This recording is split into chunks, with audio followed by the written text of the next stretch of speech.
Merci beaucoup d'être avec nous aujourd'hui. Vous êtes premier adjoint à la mairie de Valorcine. Vous faites également partie de la commission transport. Je le disais, aujourd'hui, c'est notre première émission depuis le Mont Blanc Express. Est-ce que vous pouvez rappeler pour les gens qui ne le savent pas déjà, qu'est-ce que signifie le Mont Blanc Express pour les habitants de Valorcine, parce que vous êtes un habitant de Valorcine. Vous êtes d'ailleurs monté au Buet. Tout à fait. Bonjour et puis merci pour l'invitation. Pour nous, le Mont Blanc Express, c'est d'abord toute une histoire, parce que c'est une affaire qui commence il y a bientôt 110 ans maintenant, puisque la ligne a été construite et mise en service autour de 1910 par là. Donc, pendant très longtemps, ça a été le seul moyen de communication des gens de Valorcine avec le reste de la France finalement, puisque nous sommes un petit peu isolés par le col des Montets. Et finalement, pour les Valorcins, pratiquement tous ont vécu le train.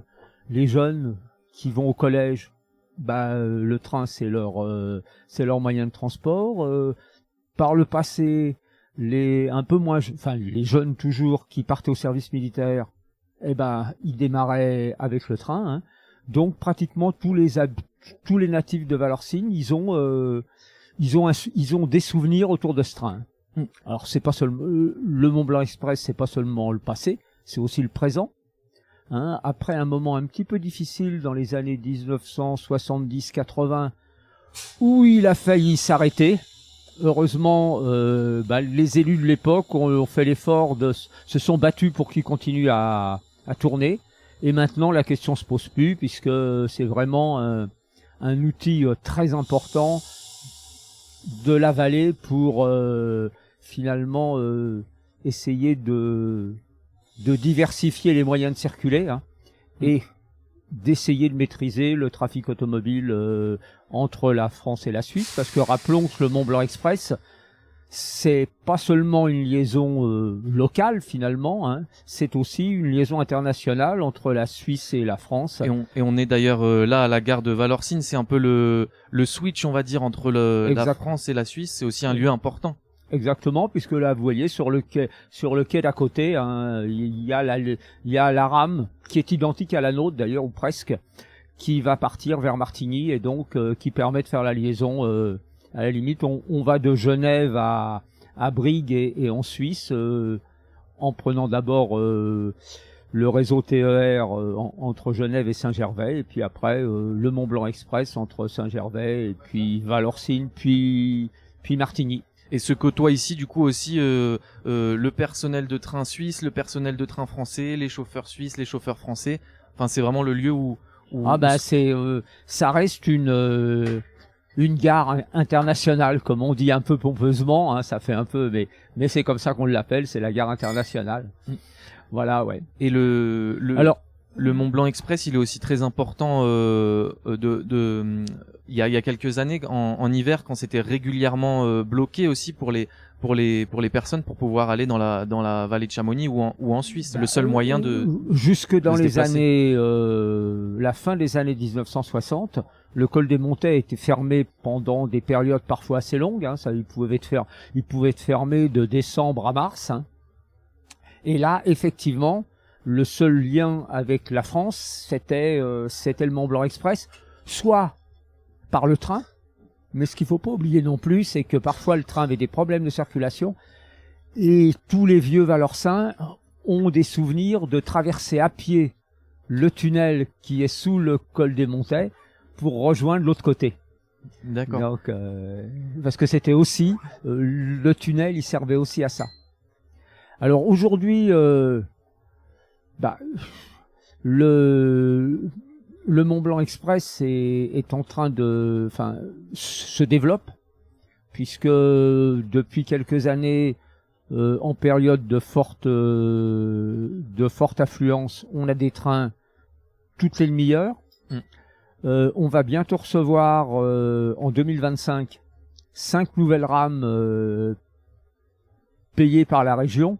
Alors une petite anecdote au passage, c'est que vous voyez le Mont Blanc Express historiquement et depuis déjà pas mal d'années, il est rouge et blanc. Oui. Et ben les nouvelles rames qui arriveront, elles seront bleues et blanches. D'accord. Parce que la région qui finance l'achat des rames exige qu'on prenne les couleurs du TER régional qui est bleu et blanc. Alors ça nous fait un peu drôle, on va voir. C'est vrai que ça va être un peu bizarre de changer Ça va cette couleur historique. ça va être une petite révolution, mais en même temps, ça sera pas mal parce que on verra l'effort que font les collectivités pour que ce train circule. Parce que rappelons que ce train qui est en libre circulation, il n'est pas gratuit. Il est en libre circulation parce que pour circuler, il faut avoir une carte, et cette carte, d'une manière ou d'une autre, il faut l'acquérir. Donc, elle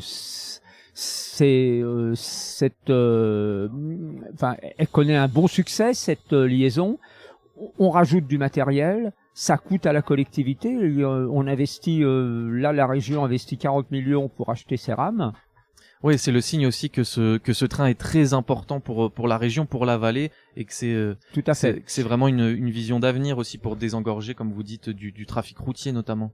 Oui, si je vous dis, si dans les années 1980 il y a eu des interrogations sur son avenir, maintenant la question se pose plus. Il y a eu des investissements importants.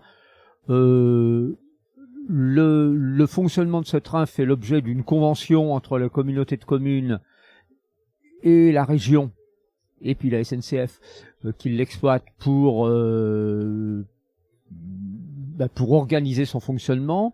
Cette convention va devoir être renouvelée. Elle se termine. La convention actuelle se termine le 31 décembre 2023. Elle va devoir être renouvelée par la suite. D'accord. Pour la suite.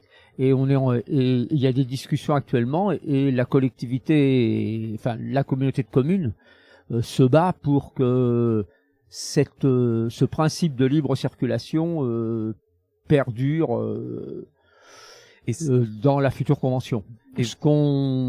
Actuellement, c'est un peu compliqué. On a un système de libre circulation uniquement sur le territoire de la communauté de communes qui s'arrête donc à Servoz. Oui.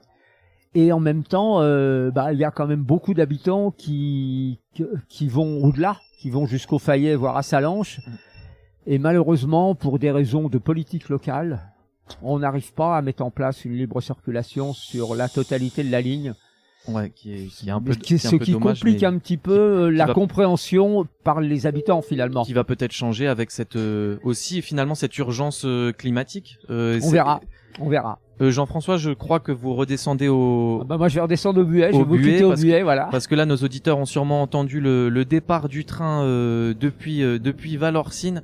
C'est ça la radio sur les rails. On prend les invités au fil des arrêts. Justement, on va parler de chaque arrêt en particulier. C'est aussi une belle gare, le Buet, Jean-François, où il y a plein de choses autour, notamment beaucoup de randonnées, beaucoup de gens qui viennent au Buet pour Alors randonner. effectivement, au niveau du Buet, d'abord, c'est une belle gare. En tant que gare, c'est un peu simple puisqu'il y a qui a une voie. C'est vraiment, c'est plus une halte qu'une gare. Mais par contre, elle donne accès au vallon de Bérard. Et dans le vallon de Bérard, vous avez déjà la cascade, un nouvel équipement, une Via Ferrata vient d'être mise en service. Elle est en service depuis le 20 juillet et les gens succèdent là-dedans, se succèdent sur l'équipement. Ça a l'air de bien plaire. Et puis au-delà de ça, vous avez le vallon de Bérard avec le refuge de Bérard un peu plus haut, et puis, disons à 2 heures de marche de la gare. Et puis encore plus haut pour les plus courageux, vous avez un des 3000 les plus faciles de France, qui est le Mont Buet à 3096 mètres. Et Jean-François, c'était sûrement votre première interview radio dans un train en marche. Ça vous a plu, un petit mot de la fin? Oui, c'est dans le Mont Blanc agréable. Express en plus qui est cher pour vous. Ça change un petit peu de la prise habituelle du Mont Blanc Express. Je le prends en période comme actuellement où il y a beaucoup de trains puisqu'il y en a un toutes les demi-heures. Je me déplace essentiellement en train quand je vais vers Chamonix. Par contre, en période creuse, je le prends une fois par semaine, disons. On passe devant le camping des Montées aussi là, un petit aperçu pour nos auditrices et nos auditeurs de où on se situe. Le camping des Montées qui a l'air bien plein aussi pendant cette période. Je rappelle aussi que l'UTMB commence lundi. Ça va être une période assez dense pour Valorcine avec un parcours de 2 courses qui passent notamment par Valorcine. Vous entendez derrière moi la voix qui dit qu'on arrive à l'arrêt du Buet. Il y a François Coutagne aussi qui est là avec nous. Merci à lui de suivre nos péripéties avec Globule Radio. En tout cas, on est très heureux de faire cette première dans le Mont Blanc Express. Jean-François, un petit mot de la fin. Vous, ça fait combien de temps que vous habitez Valorcine? Je vous ai même pas demandé. Ah, je suis depuis 1980 à Valorcine en tant que résident secondaire et comme résident permanent depuis l'an 2000. D'accord. Et écoutez, je vais vous souhaiter une bonne suite de voyage parce que le train entre en gare et on va pas vous retenir. Merci. Et je vais vous laisser travailler. Merci beaucoup. Et bonne suite de voyage. Merci à vous.